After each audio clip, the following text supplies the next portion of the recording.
It's Dr. Danielle Martin here with Education is Freedom. This is our first podcast episode, and we are so excited about it. Just really quickly, I want to read something to you, then we're going to get started because I have a phenomenal guest for you. So, welcome to Education is Freedom. We're fearless, purpose driven females, leaders, change makers from around the world unite. We're here to ignite positive transformation and provide guidance while establishing a supportive environment.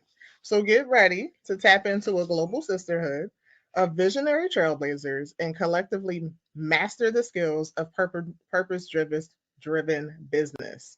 So together, we're igniting change globally. So let's tap in. So I want to invite Dr. Cai Smith-Morris. I'm so excited to have you. Come on in the room. Hey, hey, Hey, so I am super excited to have you join me this evening for this conversation. Welcome to Education is Freedom. I'm so happy to have you. You're my thank you. first guest.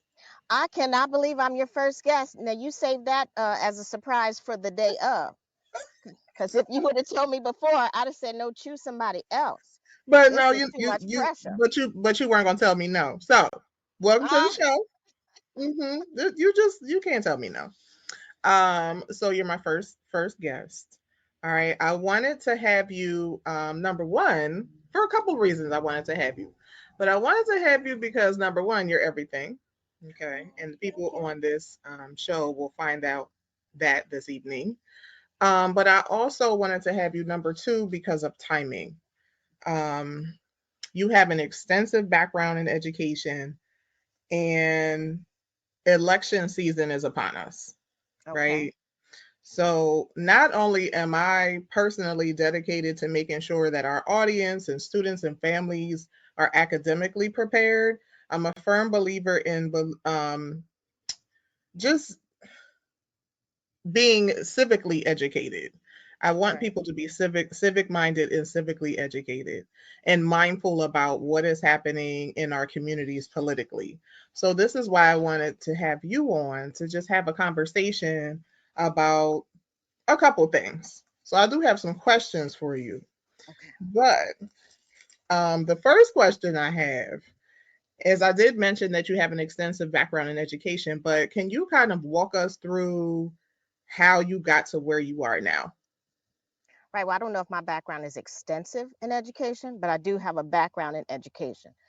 How I got to education was growing up poor, inner city, single mother, bunch of kids, uh, acting up in school, and a teacher got together with the guidance counselor and the principal and whoever else and said, we got to get her out of here or she's going to be a statistic.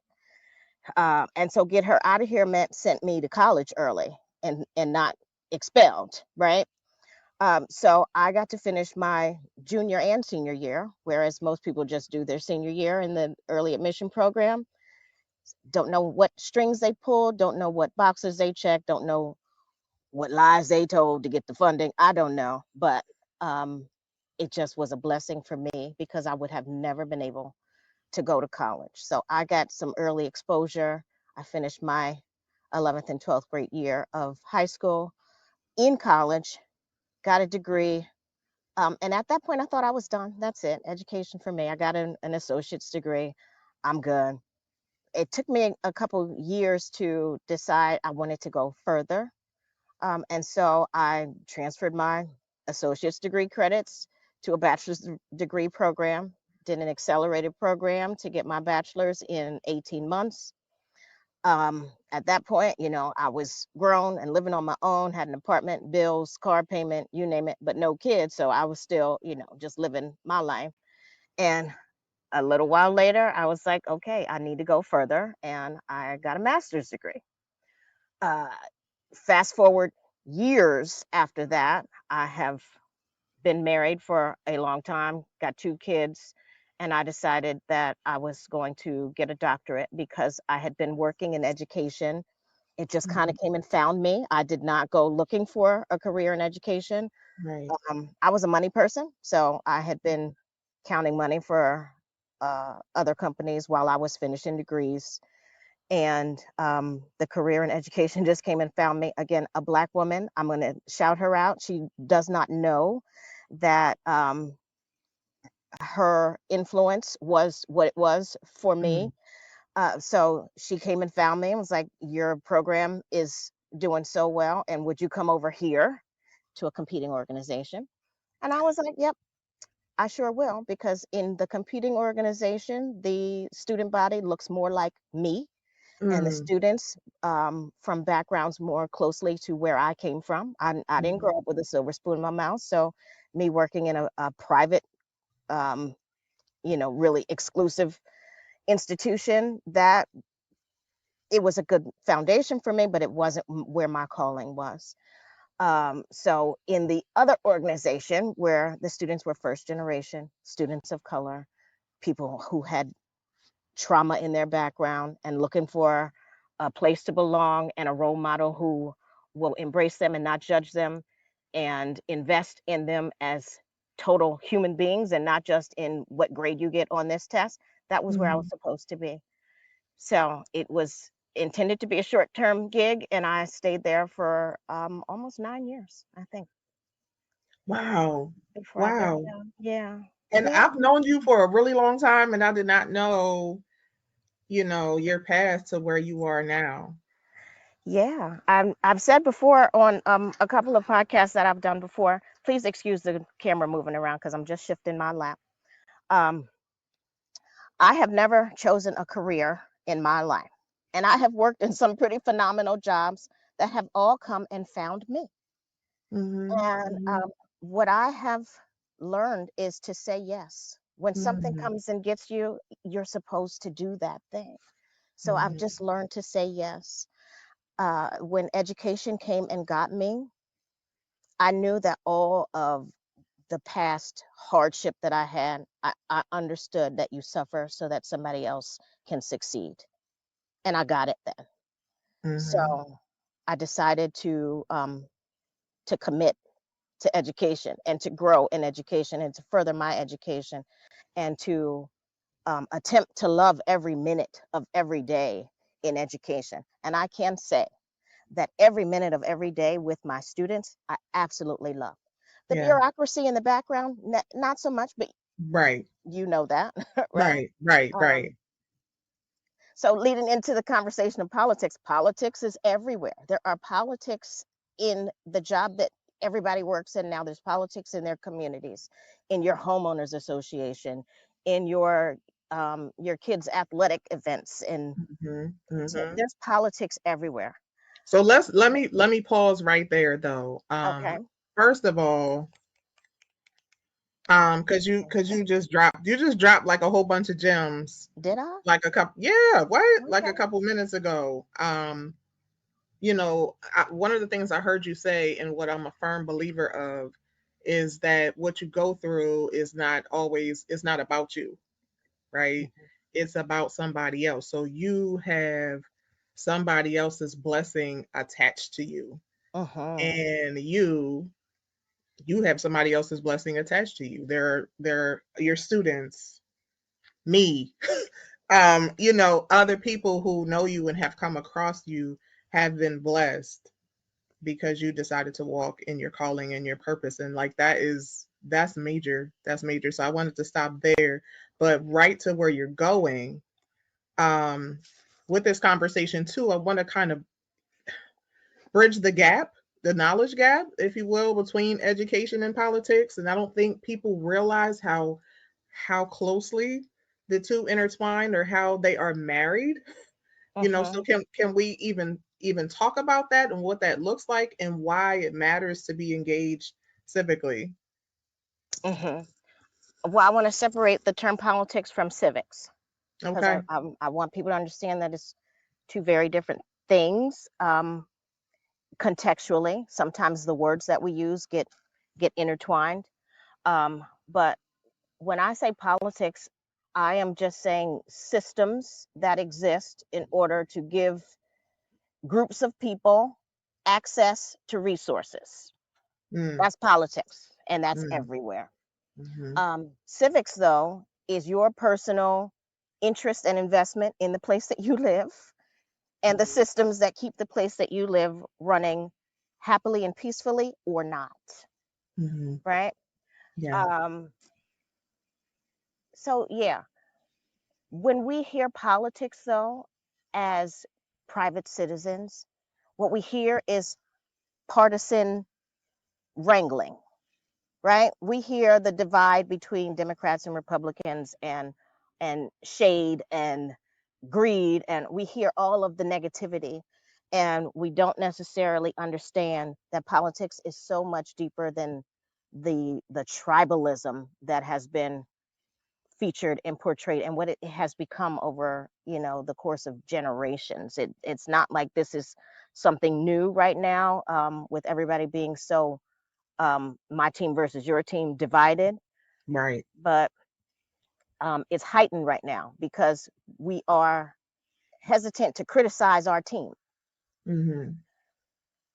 So when I say civics, I want people to understand that civics means investigating and criticizing your team, Mm. your neighborhood, your community, the people that you elected, the people running your church, your parent teacher association, your school board, your municipal township building.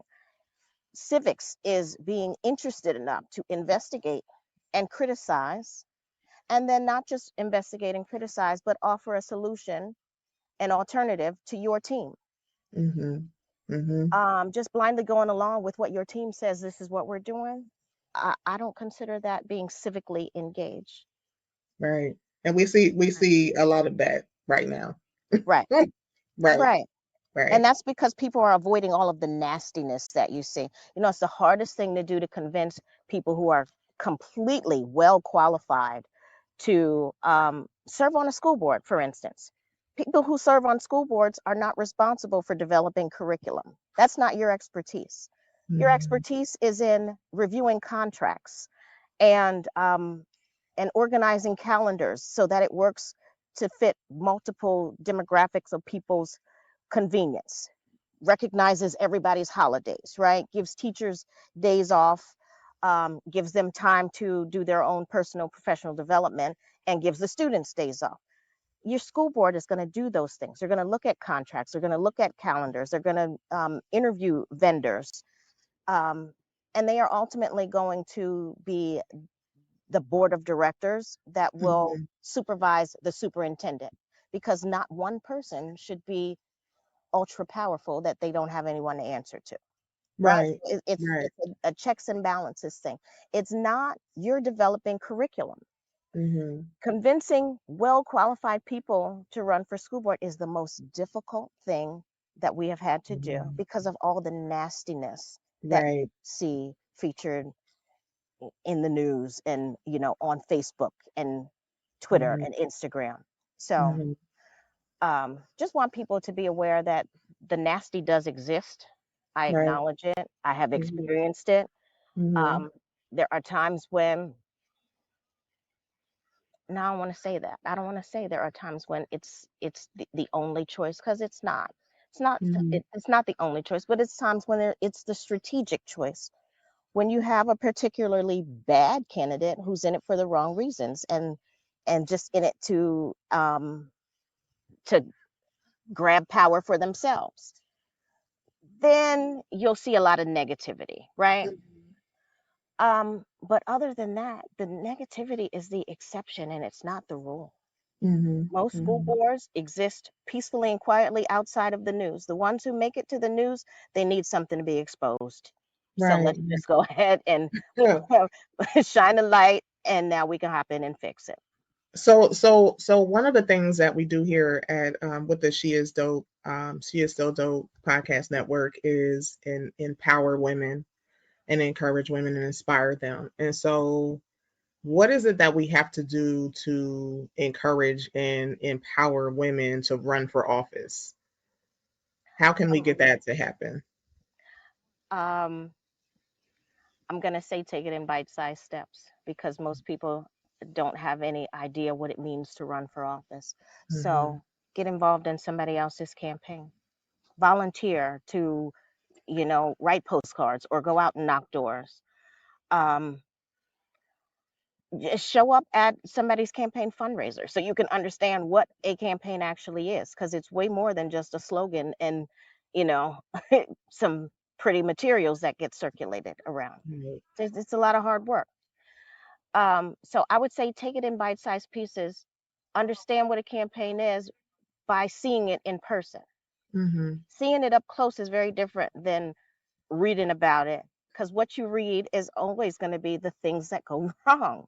You, Right. you, if 95% of the stuff happens as it's supposed to, it's uneventful. No news does not make the news. The thing Mm-hmm. that is the thing that goes wrong, that's what you're going to see. So I wouldn't rely on that as my education. And I can Mm-hmm. say this too. I had no interest in politics, quite frankly, other than I'm going to vote, and I'm going to vote in every single election because my people got tied up and dragged across continents Right. and Right. and put on the bottom. Yeah. Okay, right. Come on, So give it to me. so Let's I'm talk about go, that. that was my initial position, is I'm going to vote no matter what, Mm-hmm. because there are too many people in my ancestral background who Right. sacrificed for me to have the right to vote. I'm not going to squander that. Right. That was my initial motivation. As I began to run in different circles and rub shoulders with candidates for election, I'm like, well, these are just regular people, Mm. right? Yeah. And so I started noticing that our talent pool, though, Mm. maybe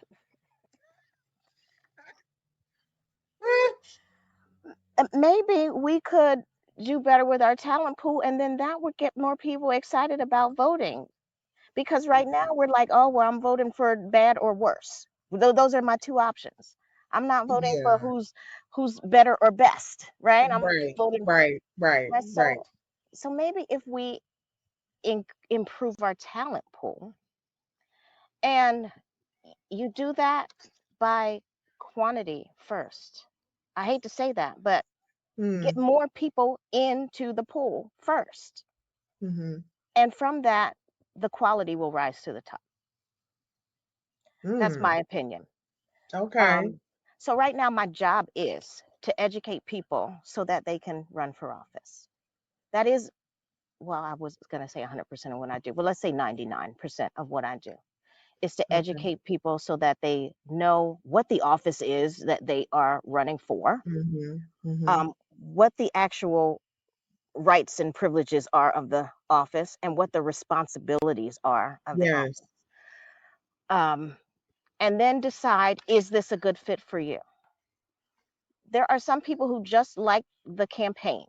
They just want to be out doing the winning people's favor part of the process, and they don't want to govern.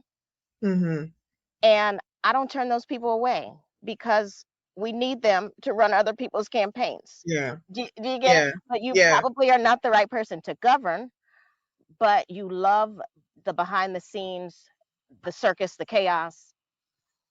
There's a place for you to, there's a place for everybody. You just have to figure out what you're good at, what you're interested in, and Mm. where you can fit. Mm. So I don't know if I circled back to the original No, educator yeah, point, yeah. but I'm I scattered, like and I was over okay. here. It was quiet until these people just showed up. Can you hear them kicking some as No, well? no, Okay. we can't hear the people. That's okay. Okay. But I'm glad that you talk about what you do. And for those who are listening, I had the opportunity to sit through one of Dr. Kai's organization's trainings, and let me tell you, my mind was blown. Yes, I'm an educator. Yes, I've been in education 21 plus years, but there are some things that I just didn't know. There are some offices that I just didn't know that you did not have to meet certain requirements. Um, Right. it For was most just a lot. offices. Actually, it was a lot that I didn't know, and I'm Yeah. glad that I went, because it is important to educate yourself, and this is part of this Yes. process is being educated. Can I add one point to that? When you said Absolutely. you didn't know that there, for some offices there weren't requirements, I'm gonna expand that and say for most offices, The requirement is a live adult who lives within this district. And that's pretty much it.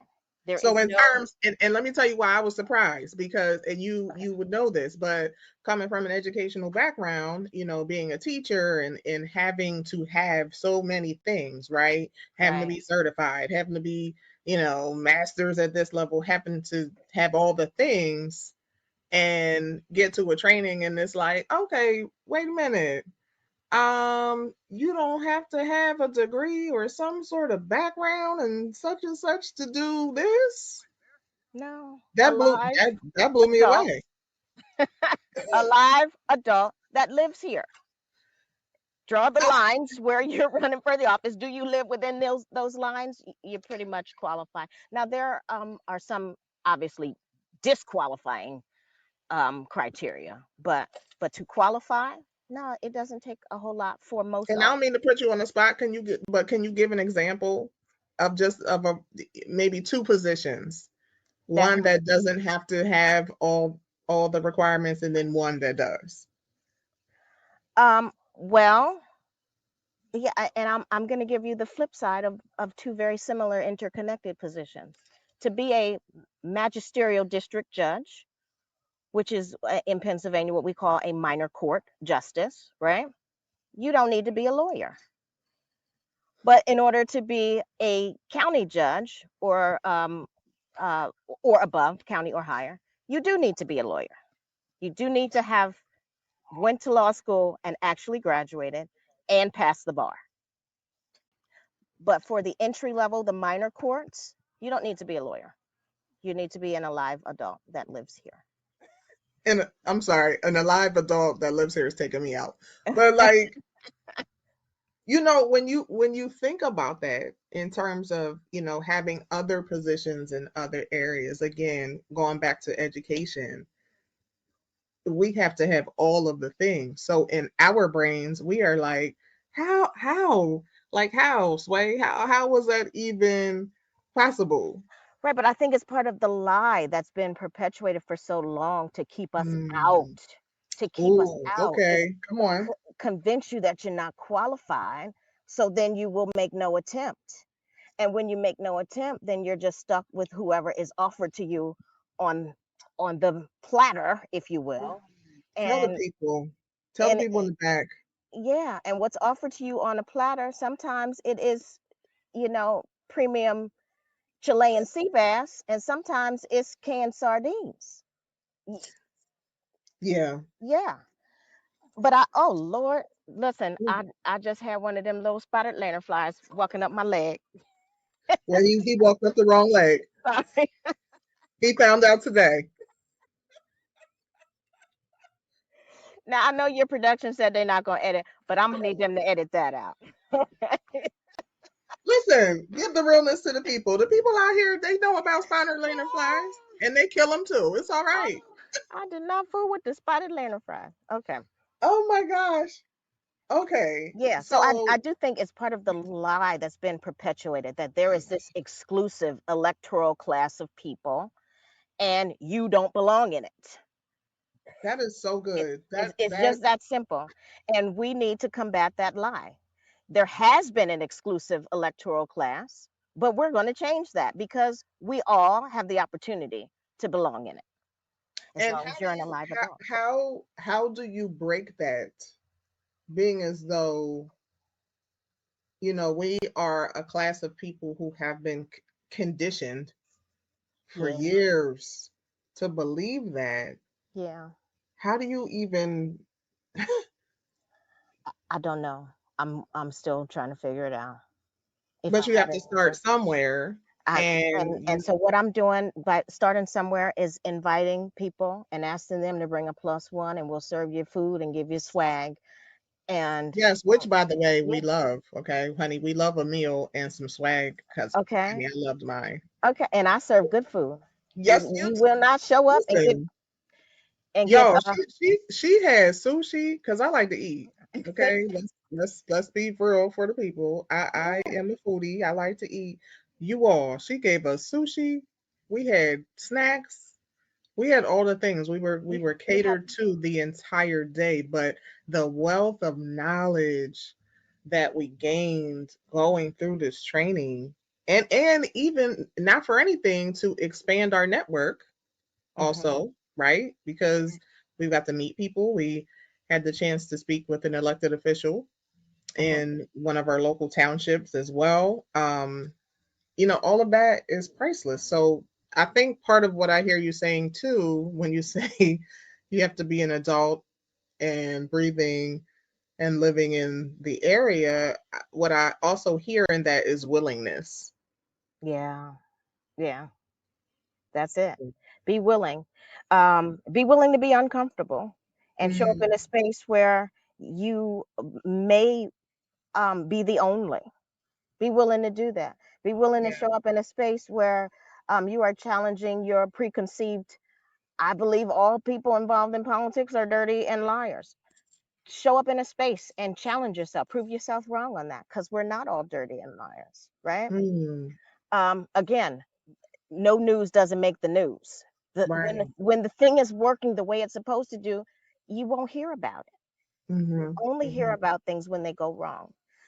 So that means you have to investigate what it looks like when it goes right. Yeah. You have to put forth the effort because nobody else is going to feed that to you. Be Yeah. willing, be interested, be curious. Even if you're coming to be a naysayer, sit in the back and naysay. Say it to your own chest. Don't disrupt the room, but come on in. Say it to your own. Yeah, yeah. I tell my son that all the That's time. He's hilarious. complaining about something. I'm like, "Just say it to your chest. Put your chin down and say it to your chest. Don't come in here hollering at me." That simple. So since you brought up your son, young people, Yes. a lot of young people and their families think that they're too young to be involved in this process, especially if they're not of voting age. So, what are some ways that young people can get involved and make a difference in their community Okay. Well, in terms of what we're speaking of? yeah. I gotta be sure to answer this correctly. So if you are not of voting age, you cannot vote. It's just that simple. So don't. Um, I Like, would are young people say able to? Are they able to help on campaigns? Like, what? I would What? say yes, they can go out and canvas, knock doors. I wouldn't go super duper young because if you're sending people out into Right. strangers territory, right? Right. So Right. I'm Yeah. cautious about the amount of supervision and care and control Right. you need to have for So minors. if we said high school, I High don't know, school 16, 17. high school 16, 17 want to start a young civics club and you want to get together and hold a forum where you invite the candidates to come and explain their position to high schoolers and to their parents, I would love that. I think because right now candidates don't have to engage young people. So, Mm, some young person needs to be the first to say, I'm starting this thing. And every year, every cycle, when there is a candidate running for office in my area, we are going to invite them to come speak publicly to our demographic, to our students and their parents. yeah. Um, I would say that would be a good entry for young people. If there is a campaign office, which we've been getting away from that since the pandemic, and I don't know if it's going to be revived. But if there's an actual location where there's a campaign office and there are administrative type things to do, uh, a young person who is legally able to work, get involved. Okay. Um, That's if good. you are volunteering, you need community service hours for your club, you're in the band or you play football. My sons are athletes, so they had to do community service hours to be on football teams.